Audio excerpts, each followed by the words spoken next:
Hey everyone, it's Kelly. Thanks for joining me. I am back today with a new 12 by 12 scrapbook process video as a guest designer for Spiegelmom Scraps. As I mentioned in my last video for Spiegelmom Scraps, there is a discount code that is available if you would like to make any purchases in their shop. Just use the code KellyJ15 at checkout and you'll receive 15% off your order. I used one of the freebie cut files from the Spiegelmom Scraps shop for my layout today, and I wanted to show you how I altered it slightly in Cricut Design Space. I just have a screenshot here. You can see the original on the right-hand side and the modified on the left-hand side of the screen. Basically what I did is I just used the hide contour feature to hide some of those circles and then sliced the cut file apart and then just repositioned those circles where I wanted them on the 12 by 12 background and cut that on a sheet of pattern paper from the Pink Paisley Summer Lights collection. So I'm showing you here that I did some messy machine stitching using white thread around each of those circles and hearts on that cut file. I just to add some extra texture to the background.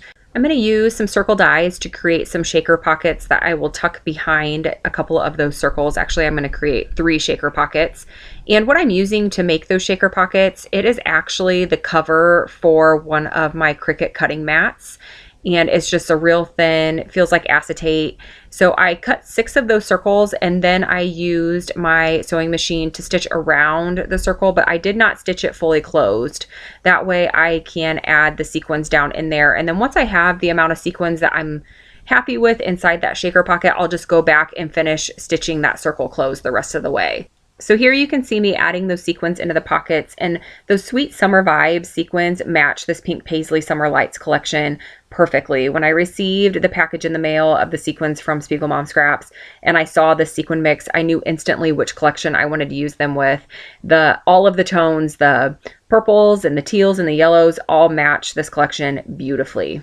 So I'm just going to tuck those sequins in 3 different areas on the layout behind a few of those circles. And this is the photo that I'm going to be using.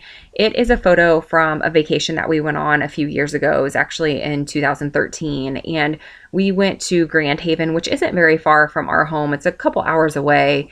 And we went there with some friends and rented a house. And they have kids close to the same age as Aiden. So we went to the beach, and this photo was actually taken at the beach one day. The weather was beautiful. Aiden was playing in the sand with his friends, and it couldn't have been more relaxing with the water and the beach and just being able just to sit and chill. It was amazing. So I snapped this photo, and it's actually on my Instagram feed from 2013. And I was scrolling for pictures, trying to find pictures to use with the Summer Lights collection, and I came across this photo and I thought that it would work really well.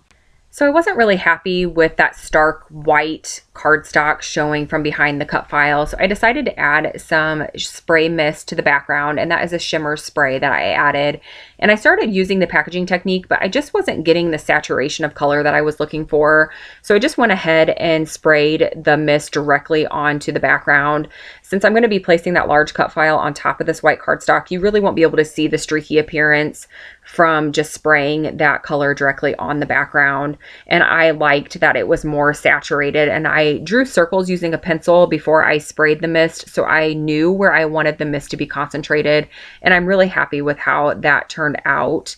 Now I'm adding some lines using modeling paste and a stencil, and I am on the hunt for some white modeling paste. This modeling paste that I used is from Golden, and it dries almost translucent, almost transparent. It doesn't stay that stark white color. So if you have a modeling paste that you like, that you use, that stays a true white, will you please let me know in the comments below? I am definitely looking for something. I'd like to pick something up that stays true to that white color. So please let me know if you have a favorite. So I've skipped forward a little bit and the modeling paste is now dry. So I'm starting to bring in some embellishments, and all of the embellishments that I'm going to use other than the sequins from Spiegelmom Scraps are from the Pink Paisley Summer Lights collection. And that piece of paper that I'm holding in my hand now is from the Summer Lights 6x6 paper pad.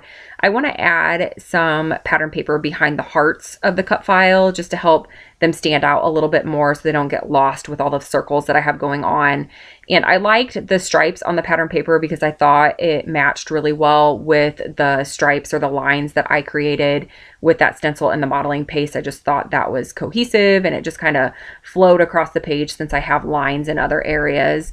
So I'm going to position that pattern paper underneath those hearts. And now I'm just looking for more embellishments to add to the background. And you can see with those shaker pockets, there's a little bit of washi tape kind of peeking out. I just used that temporarily to hold the pocket closed. I wanted to make sure that I had the right amount of sequins in those shaker pockets before I stitched them the rest of the way closed. Now I'm going to show you how I permanently attached those shaker pockets to the pattern paper. I used washi tape to hold them in place, and then I went around with my sewing machine again to stitch them onto the pattern paper. I tried using liquid adhesive initially, but it wasn't wanting to bond very well to that acetate. So using my sewing machine was the perfect solution since I already had that messy stitching going on that pattern paper. And this way I know that those shaker pockets will not be going anywhere. They are definitely held on there permanently, and I will not have to worry about them slipping off once I get this layout into a page protector.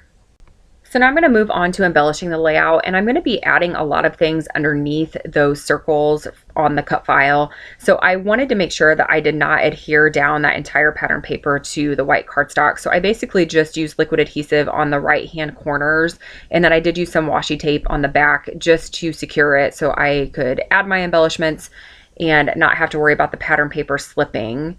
And then once I have the layout fully embellished, I will go back with the liquid adhesive and just add it around all of those circles and around the edges to make sure that it is secure to that white cardstock background.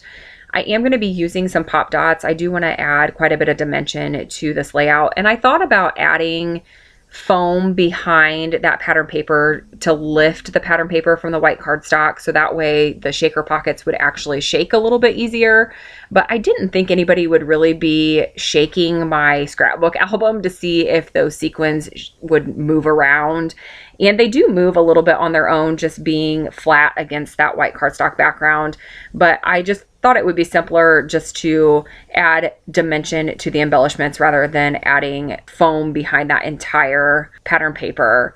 So I will add my journaling on that empty circle where the flip-flop die cut is. And I originally had planned on actually feeding that 12 by 12 white cardstock into my typewriter and typing directly onto the background, but I had forgotten about it and I started embellishing. And once you start embellishing, there's no way to feed that paper through the rollers of the typewriter. So I'm going to do that off camera. What I'll do is I'll just take a scrap piece of that same white cardstock and I'll mist it with that same Shimmer's Mist to give it that same pink color. And I will type it and then cut it up into strips and just add it in that area. I did also add a couple more stickers off camera. I had walked away from the layout and came back to it and it just did not feel finished. So I added another sticker right next to those flip-flops, and then I added another sticker to the top circle, which you will see in the still shots here. And I did add a few sequins in a couple of the circles also just for some added embellishment. So that is it for this layout. Please remember to head to Spiegelmom Scraps shop to check out all of the sequin mixes and other items that are available. I will make sure to link to it in the description box below. I will be back again soon with a new process video and a new layout. As always, thank you so much for watching.